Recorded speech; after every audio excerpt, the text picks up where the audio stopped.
Good evening, everybody, and welcome. My name is Joey Hartman, and I'm going to be your MC tonight. And just to begin, I want to make an acknowledgement that we are here tonight on the traditional territories of the Musqueam, Squamish, and Tsleil-Waututh First Nations. And I hope that everybody is doing your part and our part in helping with the 94 reconciliation actions that are available to us to help to participate with reconciliation. I also will just take a moment to please ask you all to turn off your phones or put them on silence if you have not done so already. I see people moving into action to do just that.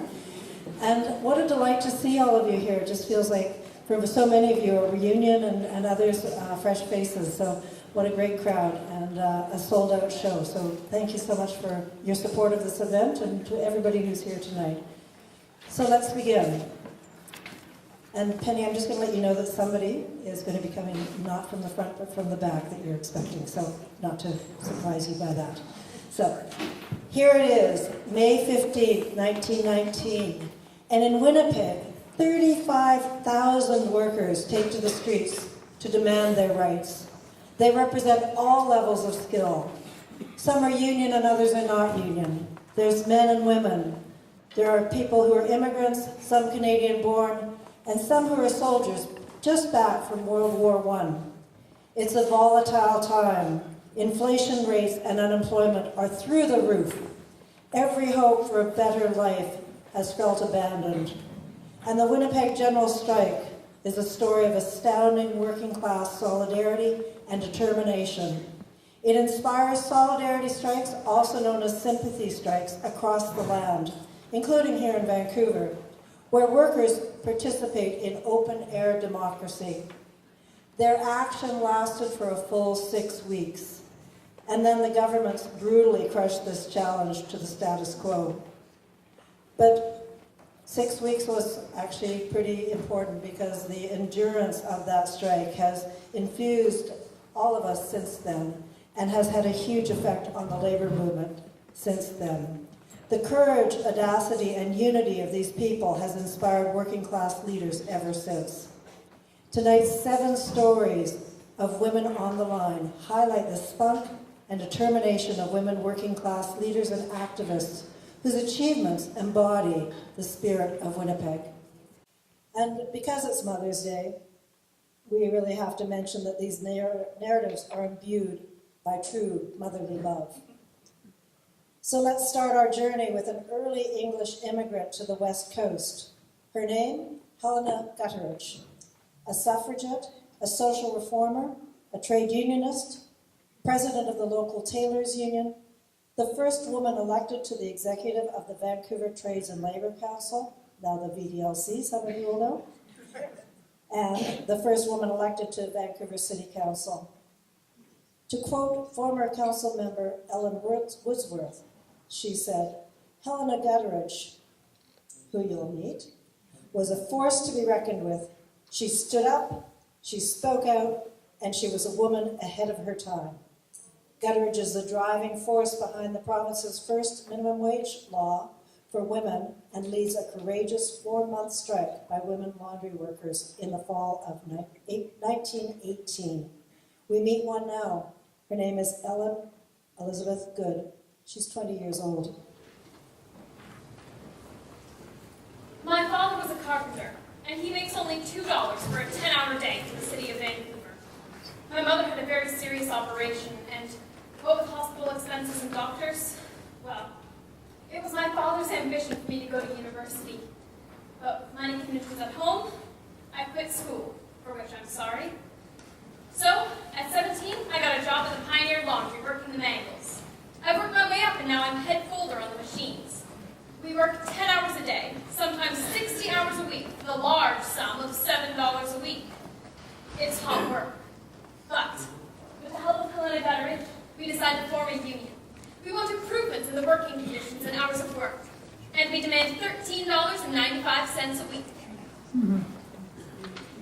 Even in the first weeks of its existence, the union wins a 48-hour week and time and a half for overtime, but no increase in wages. So early in September, Miss Gutteridge takes the Pioneer Laundry workers out on strike to fight for higher wages. The owners give the laundry workers an ultimatum. Simple, girls. Leave the union or lose your jobs. In defiance, girls and women at 7 laundries stop work and join the picket line. 85% of the laundry workers have joined the union and solidly support the strike. But the whole labor movement is behind us.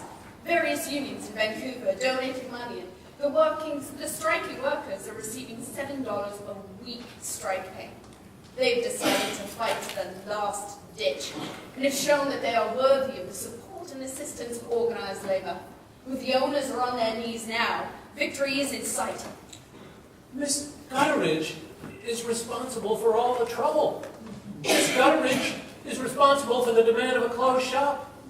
Were it not for Miss Gutteridge, you girls wouldn't know that $10, $9, $8, even $7 a week is insufficient to live upon.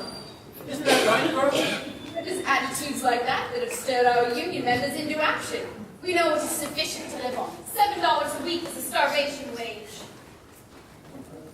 Meanwhile, just before Christmas, the BC Minimum Wage Board, first in Canada, is established. The board decides to give the laundry workers a living wage of $13.50 for a 48-hour week. The results of Miss Gutteridge's efforts lead to a shorter working day and one that is not so physically draining. The laundry workers are now paying nearly twice as much as before. In human terms, bread on the table for single mothers and boots on the feet of their children.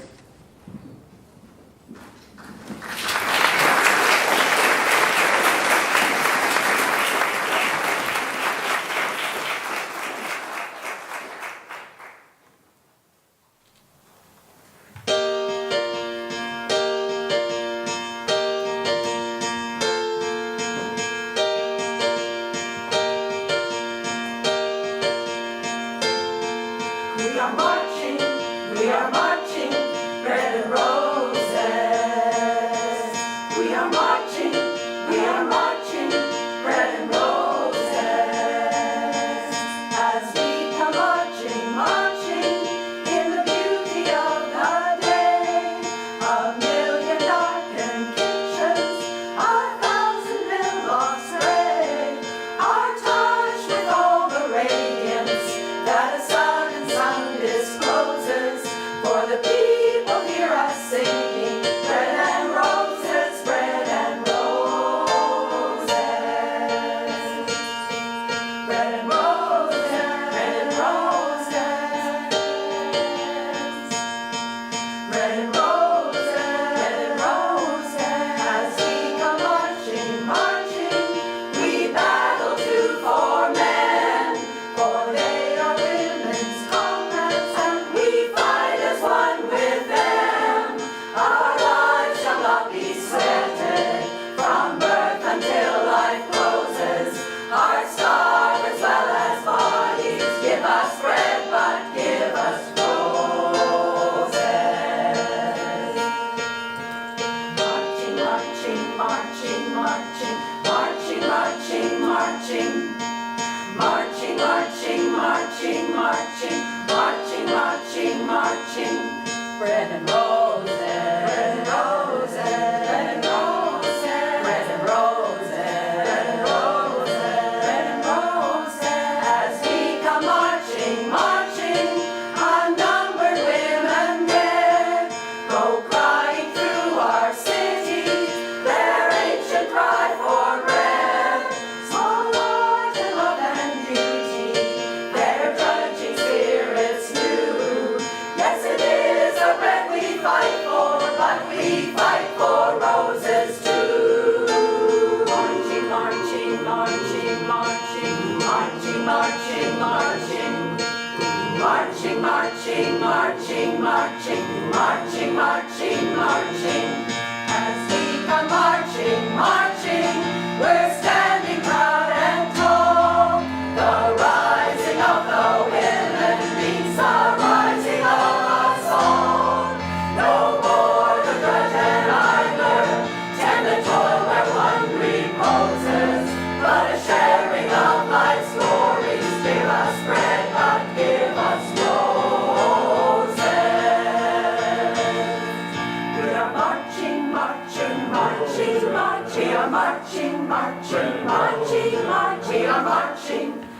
are marching, bread and roses.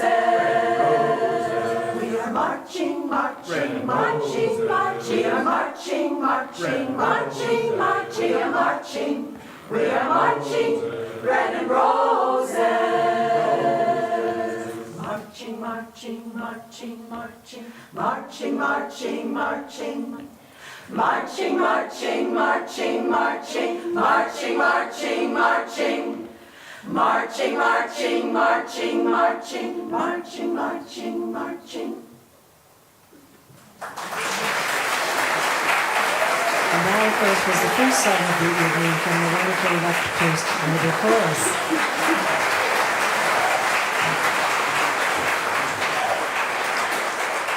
And of course, the significance of the song is that we need bread as sustenance in our lives, but we need beauty in our lives as well. And as women discovered the fight that they had in them for fair pay, equal treatment, and respect, they continued on with that fight. By the time the Winnipeg General Strike is happening, telephone operators, known as the Hello Girls, have already earned a deserved reputation as militants.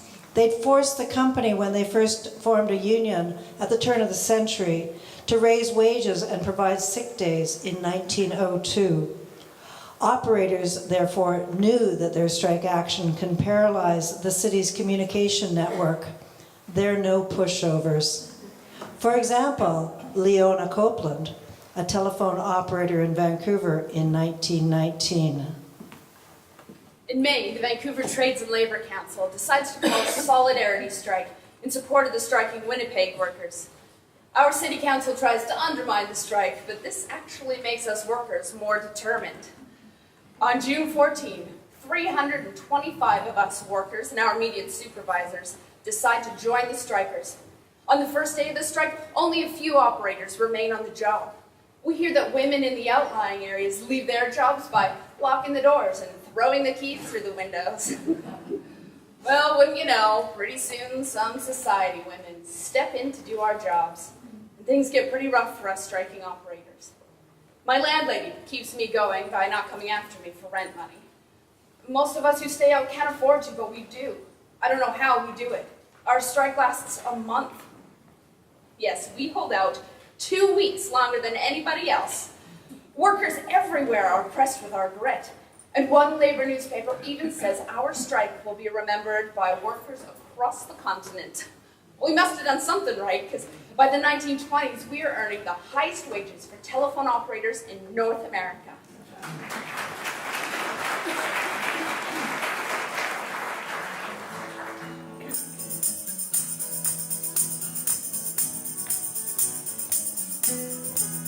In 1919, they didn't have to beg for support for that strike in Winnipeg. Us hello girls join others on their legs. Our time to shine and walk the line. Telephone operators union we join the fight for workers' liberty. Although we could not hope we all could see. It was our time to walk the line. We operators joined the strike with pride. We walked with 10,000 workers citywide. Do not be bullied by those we have defied. We set our minds and walked the line.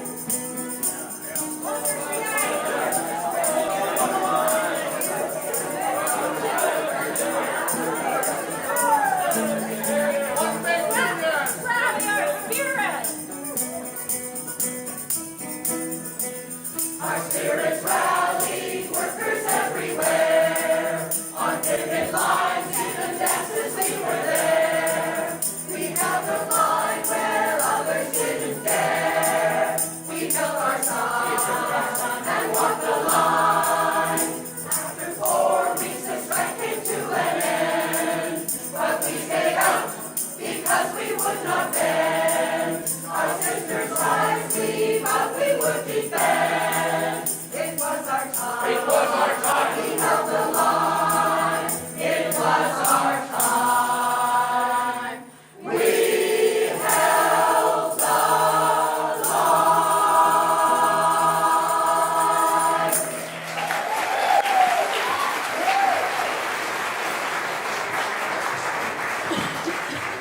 were heady days, but a decade later, the 1929 stock market crash sets off global depression.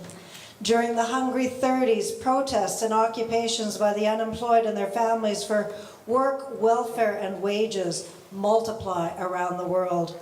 In British Columbia, the only option for single unemployed men is to work in the so-called relief camps, where they slave away in the bush in exchange for bare bones accommodation, skimpy food, and 20 cents a day. They finally say enough is enough, and hundreds pour into Vancouver to protest. The women there are ready and organized into the Mothers' Council. Annie Rogers is part of it all. Here in Vancouver, we can barely keep alive on the pittance that we get. So we formed the Women's Labor League and the Mothers' Council, and we're marching to demand relief and to support our striking men. It's Mother's Day, May 12th, 1935, and we decide to hold a rally down in Stanley Park. Hundreds of men and women and children come. We form a heart around the men and brandish a sign that says, "Mothers abolish the relief camps." That night, across the city, mothers open their doors and invite strikers in for a meal. Now that's my idea of Mother's Day. The women also fight off goons sent to harass relief camp organizers. Women like Effie Jones. Arthur Slim Evans was a key leader in the men's relief camps and Wadley, so we women go to his house in support to make meals for the men that was picketing. You know, for weeks. Eventually, the police surround Slim's place on motorcycles and evict him. The day of the eviction, oh, we have a wonderful picket line. People in fur coats. Not in our way of life, I am sure. The sheriff gets all the furniture out with these two men. Goons they were, that they imported from the States because nobody in Vancouver would do it. But that didn't stop Slim. In 1938, the relief camp men decide to press their point further and become sit-downers. So they occupy the Vancouver Post Office, the Art Gallery, and Hotel Georgia. And the Women's Labor League helps out there too. My granddaughter, Kathleen, she takes a basket of sandwiches down there to feed the sit-downers. They throw a rope down out of the window, and she ties it around the basket of egg sandwiches, and they hoist it up and inside. We all work and help out to keep the sit-downers strike going for a month. But it's hard times.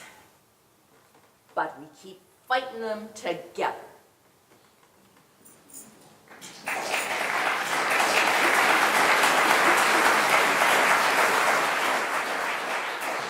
Believe it or not, the post office kept functioning during that month as they stepped over people probably having meals and catching some sleep.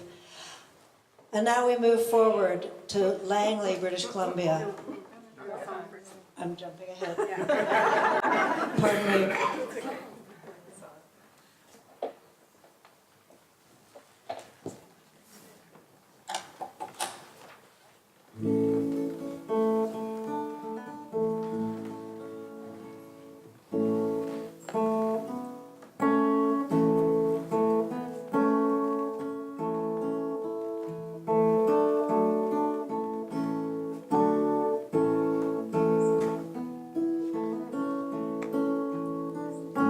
Let us pause in life's pleasures and count its many tears, while we all sup sorrow with the poor.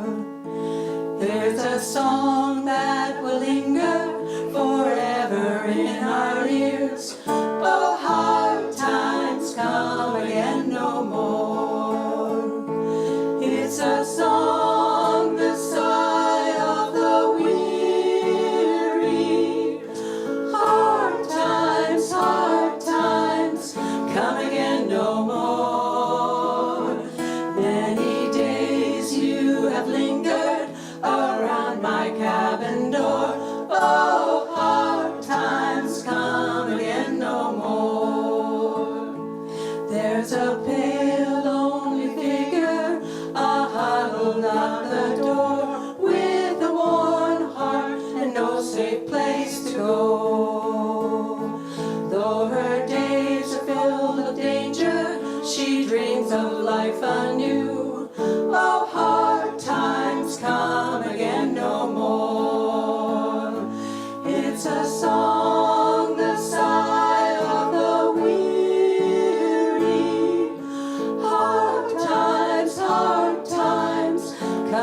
again no more.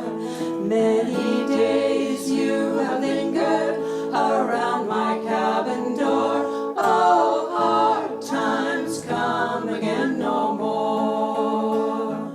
Oh, the young ones, they are watching, their eyes so full of fear of a future uncertain and so dark. We must pull them close beside us and heal their broken souls. Oh, hard times come again no more. It's a song, the sigh of the weary. Hard times come again no more. Many days you have lingered around my cabin door. Oh, hard times come again no more.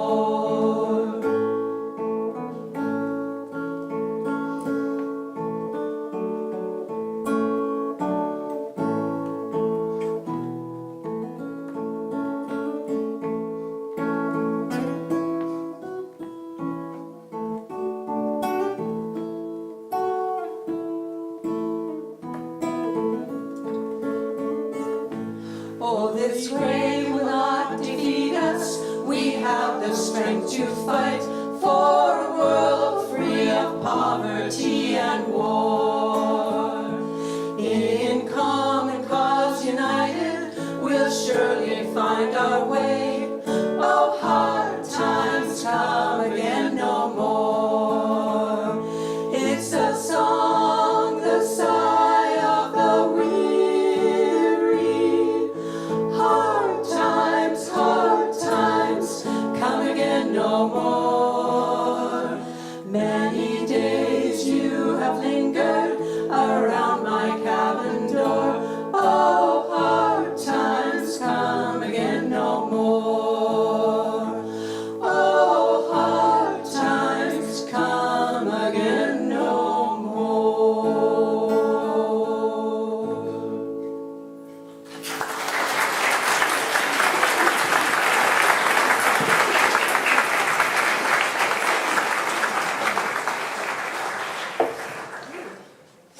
And that was the Resistors.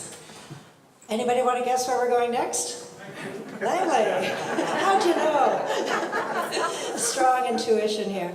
So now we are in Langley, and it is 1939. The Langley teachers, who are mostly women, have taken on their school board and other community right-wing leaders. They're demanding their full bargaining rights.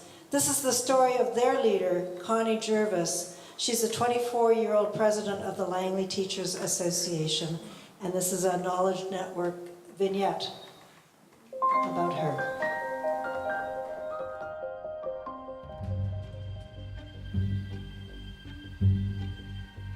One day in 1939, 40 school teachers asked the Langley School Board for a raise. In those days, teachers' salaries were set by the school board. The Langley School Board, made up of pillars of the Langley community and chaired by local landowner J.W. Barry, said no. So the teachers, led by Connie Jervis, the 24-year-old president of the Langley Teachers Association, took their dispute to an arbitration hearing. The school board refused to attend the hearing, and so Jervis and her fellow teachers won. Still, the Langley board refused to give them their raise, so the teachers sued in court and won again. This time, the school board fired 14 of the teachers, including Jervis. The trustees of this board advise you that your resignation from the teaching staff is requested. Jervis then appealed to the Department of Education and won. The department has reversed the action of the Langley School Board. You may return to work if you so desire. J.W. Barry reassigned Jervis and 4 other teachers to a remote school, one difficult to reach without a car. Jervis and her fellow teachers responded with a sit-in and launched an appeal. The board has noted with some surprise that you intend to appeal your transfer. Barry once again ordered Jervis to a remote school. By this time, the Department of Education had had enough, and Barry and his complete board were ousted. Jervis and the other teachers were reinstated at Murrayville, and all were paid an increase in salary. After Langley, compulsory arbitration for teachers was never again challenged. The courage of Connie Jervis helped entrench her legal rights and win an important victory for teachers throughout BC.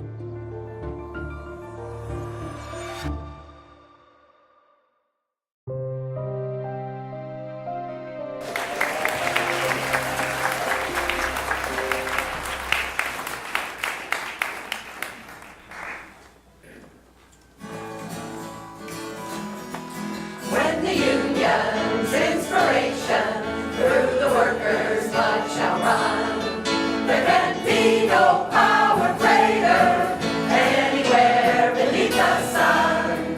For what force on earth is weaker than the feeble strength of one? Because the union, yeah, the union makes us strong, makes us strong. We're talking solidarity, guarantee for us. We're singing loud solidarity, solidarity, guarantee for us. We're gonna shout solidarity, solidarity, guarantee for us forever. Because the union, yeah, the union makes us strong, makes us strong. We're the women of the union at the forefront of the fight. And we know about women's issues, and we know about women's rights. We're prepared to fight for freedom, and we always stood our ground.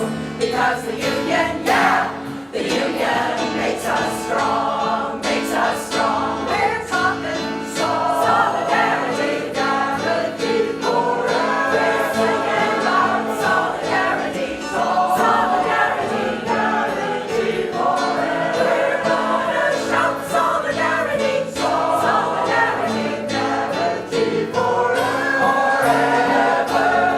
Because the union, yeah, the union makes us strong, makes us strong.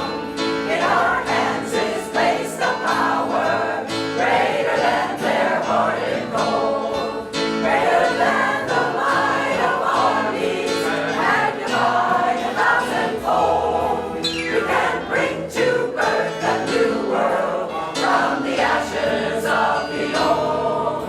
Because the union, yeah, the union makes us strong, makes us strong. We're talking solidarity forever. Solidarity forever. Solidarity forever. Because the union, yeah, the union makes us strong, makes us strong. Because the union, yeah, the union makes us strong, makes us strong. Because the union, yeah, the union makes us strong.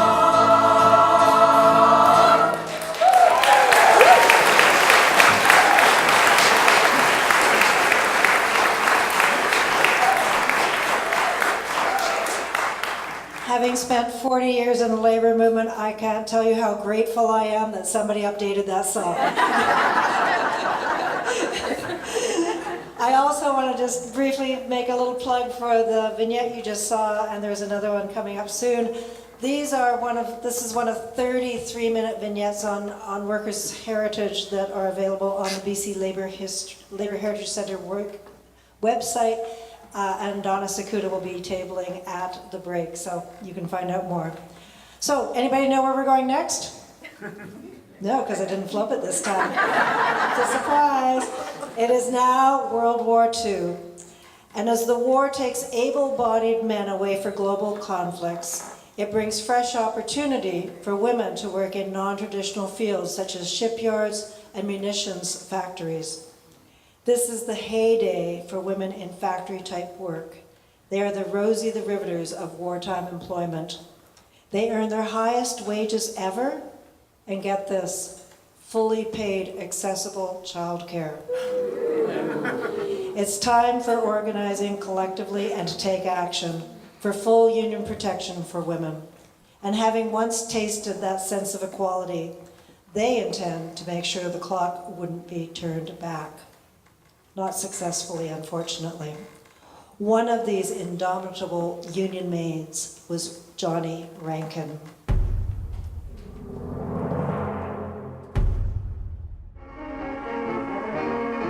The spirit of the Canadian woman is, you sail 'em, we'll build 'em.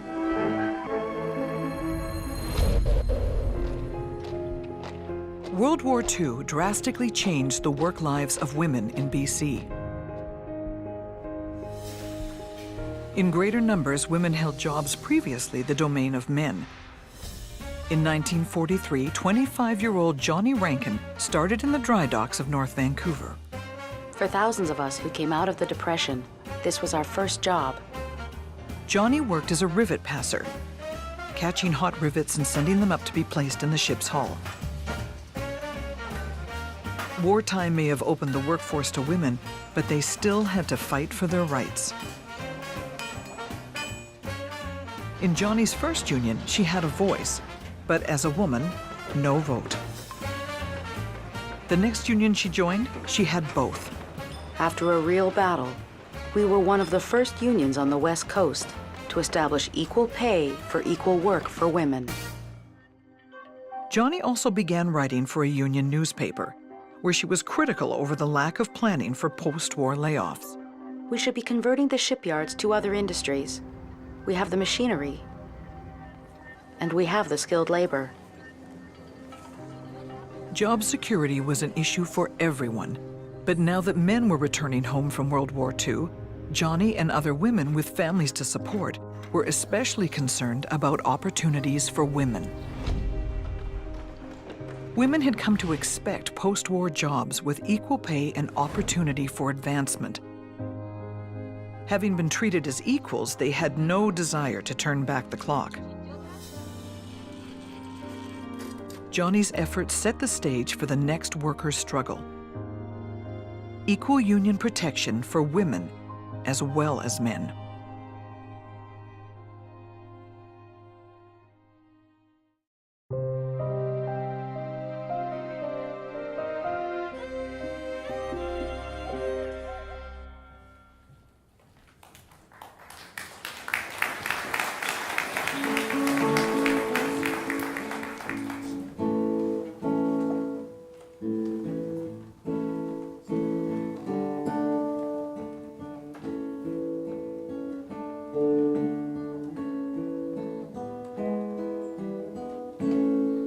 There once was a union maid who never was afraid of the goons and the ginks and the company finks and the deputy sheriffs that made the raid. She went to the union hall when a meeting it was called, and when the company boys came around, she always stood her ground.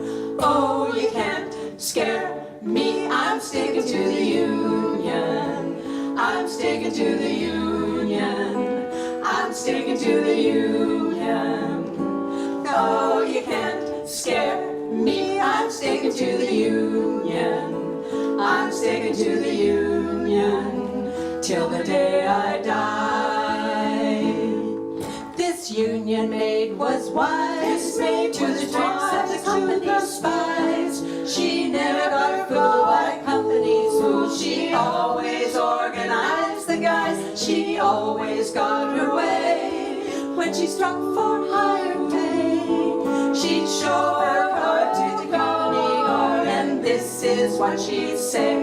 Oh, you can't scare me. I'm sticking to the union. I'm sticking to the union. I'm sticking to the union. No, you can't scare me. I'm sticking to the union. I'm sticking to the union till the day I die. want to be free. Just take a little tip from me. Break out of that mold, we've all been sold. You've got a fighting history. The fight for women's rights. With workers must unite. Like Mother Jones, we stir their bones to the front of every fight. Oh, you can't scare me. I'm sticking to the union. She's sticking to the union. We're sticking to the union. Oh, you can't scare me. I'm sticking to the union. I'm sticking to the union till the day I die.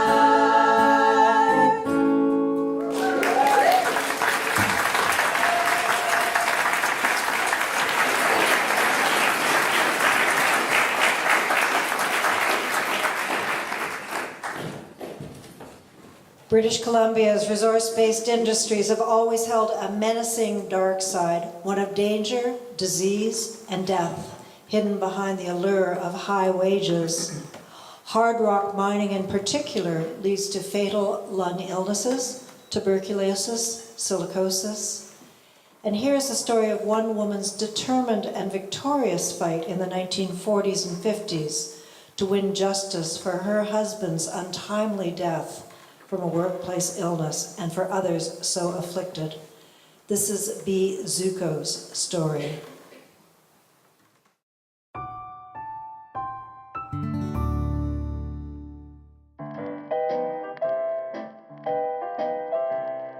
In 1940, Jack Zuko, a hard rock miner, married Bea Cookson. They settled into a small cabin at a mine in the Caribou Mountains and started a family.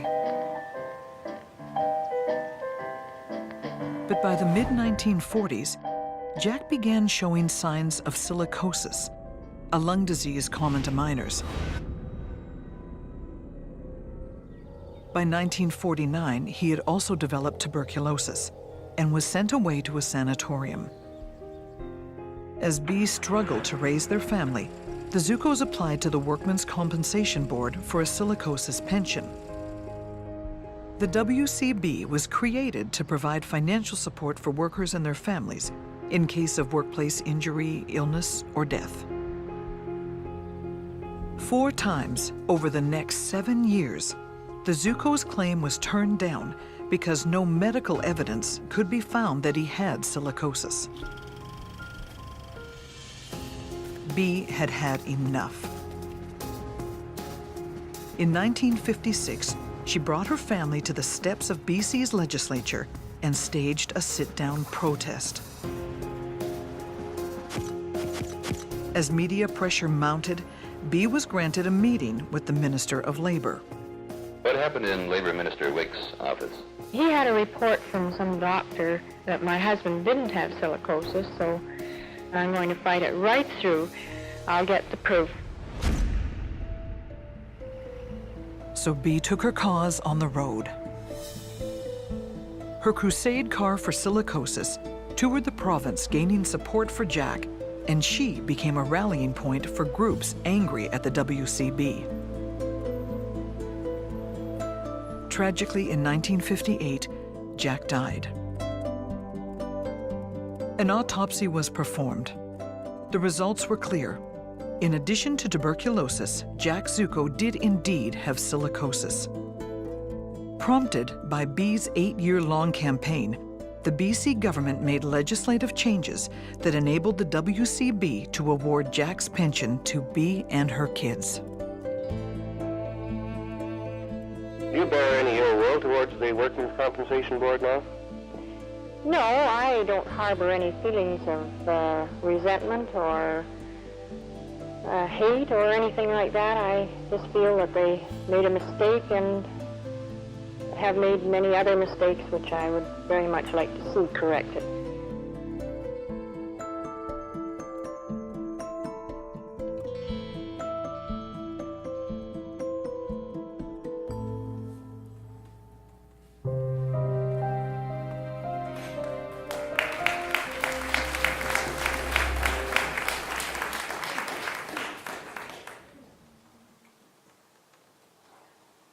We bring more than a paycheck to our loved ones and family. We bring more than a paycheck to our loved ones and family. We bring more than a paycheck to our loved ones and family. We bring more than a paycheck to our loved ones and family. We bring more than a paycheck to our loved ones and family. We bring more than a paycheck to our loved ones and family. I wanted more than a paycheck to our loved ones and family. More than I'm more than a paycheck to our loved ones and family. I bring home asbestosis, silicosis, brown lung, black lung disease, and radiation. It's the children before they've even been conceived.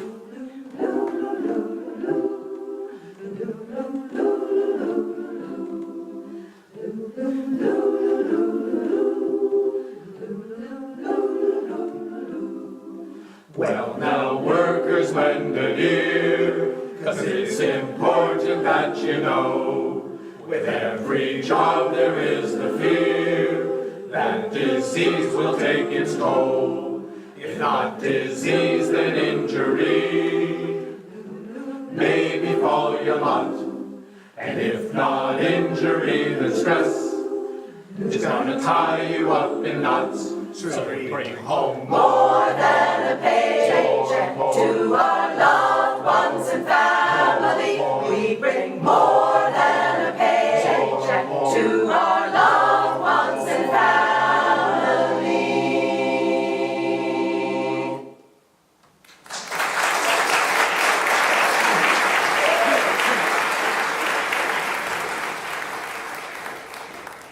After the end of the World War II, women industrial workers were forced to clear the jobs for returning veterans. As the economy evolved over the 50s, 60s, and 70s, opportunity, economic necessity, and the rise of feminism brought women back into the workforce in large numbers, particularly into the newly organized public sector. Women boldly take on leadership roles, and unions begin to strongly bargain, some unions, for pay equity for women and family issues such as maternity leave. That's actually how I got involved. It was for pay equity. 14-week strike in 1981. One champion of these struggles was Grace Hartman, the first woman elected president of the Canadian Union of Public Employees, CUPE, and the largest public sector union in Canada. Grace, welcome forward. In one of my early bargaining experiences, I told management that we women, who were always forced to negotiate last, wanted the same increase as the men. The mayor of North York made the mistake of saying, "Oh, but they're the breadwinners, so they have to have more." I asked him, "Do you know how many women are the sole support of their families?" He hadn't a clue. In 1981, when I was 62 years old, my commitment to the union was put on the line.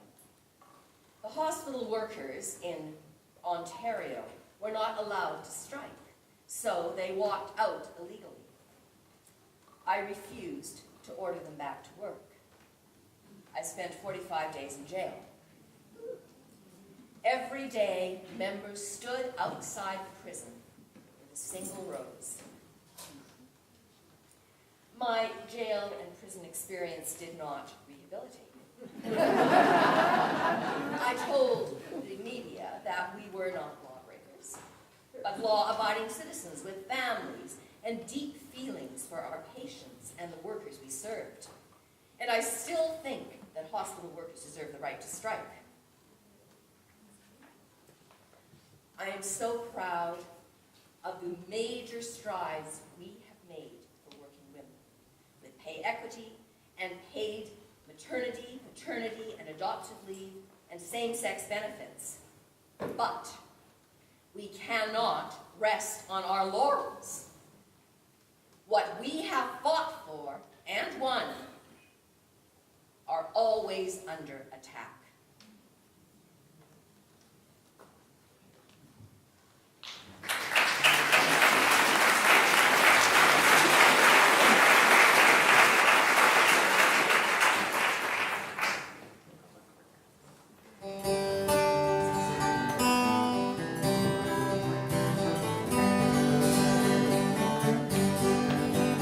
Women in the public service faced hard times after the war. Changing wages based on gender, so our value was ignored. Started hard in smaller unions in a sector that had grown.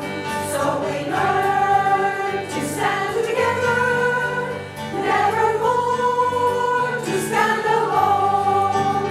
Public workers stand together, stand with pride and dignity. We are all in this together, every public employee. Workers in the private sector, we're no different from you. We work hard to feed our families, pay our rent and taxes too. It doesn't matter who we work for, we're all workers just the same. On the rights we want together, we're now fighting to retain. Public workers stand together, stand with pride and dignity. We are all in this together, every public employee. In conclusion, fellow workers, we must organize for power, solidarity forever is the watchword of the hour. Let's fight back in opposition against the bosses and the press. Build the workers' coalition and march onward to success. Working people stand together, stand with pride and dignity. We are all in this together, stand in solidarity, stand in solidarity.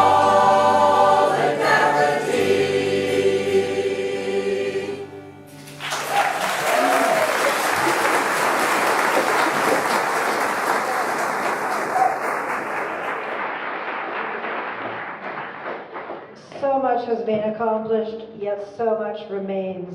Our struggles for pay equity, safety on the job and in the home, freedom from harassment, discrimination, and sexual assault, respect for our rights.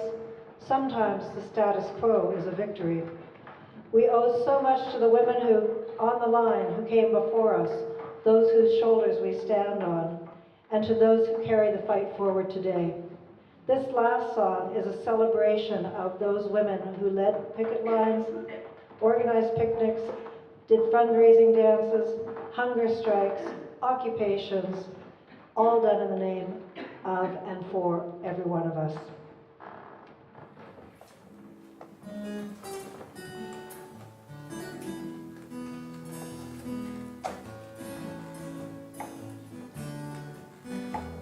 We have plowed and we have planted, we have gathered into barns, done the same work as the men, with babies in our arms. But you won't find our stories in most history books you read. We were there, we're still here fighting for the things we need. We were there in the factories, we were there in the mills, we were there in the mines and came home to fix the meals. We were there on the picket line, we raised our voices loud in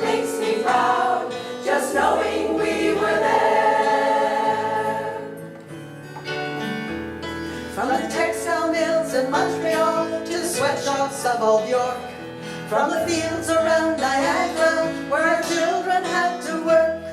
We fought to make a living, Red Roses was our bride. Though they jailed and beat our bodies, our spirits never died. We were there in the factories, we were there in the mills, we were there in the mines and came home to fix the meals. We were there on the picket line, we raised our voices loud. It makes me proud just knowing we were there. We were Polish and First Nations, we were Irish and Hindu, Punjabi, Filipino, Chinese and Russian too. They tried to use our differences to split us all apart, but the pain we felt together touched the bottom of our hearts. We were there in the factories, we were there in the mills, we were there in the mines and came home to fix the meals. We were there on the picket line, we raised our voices loud. It makes me proud just knowing we were there. We are teachers, we are doctors, we are cooks and engineers, letter carriers, truck drivers, technicians and cashiers. We operate machinery, we pilot the airplanes, we help to build our unions, we got struggle in our veins. We were there in the factories, we were there in the mills, we were there in the mines and came home to fix the meals. We were there on the picket line, we raised our voices loud. It makes me proud just knowing we were there. For years our angry voices have echoed through their halls. Through strikes and occupations, we have broken down some walls. To you whose time's arriving, we pass along the flame. And when you mark your victories, your words will be the same. We were there in the factories, we were there in the mills, we were there in the mines and came home to fix the meals. We were there on the picket line, we raised our voices loud. It makes me proud just knowing we were there. It makes me proud.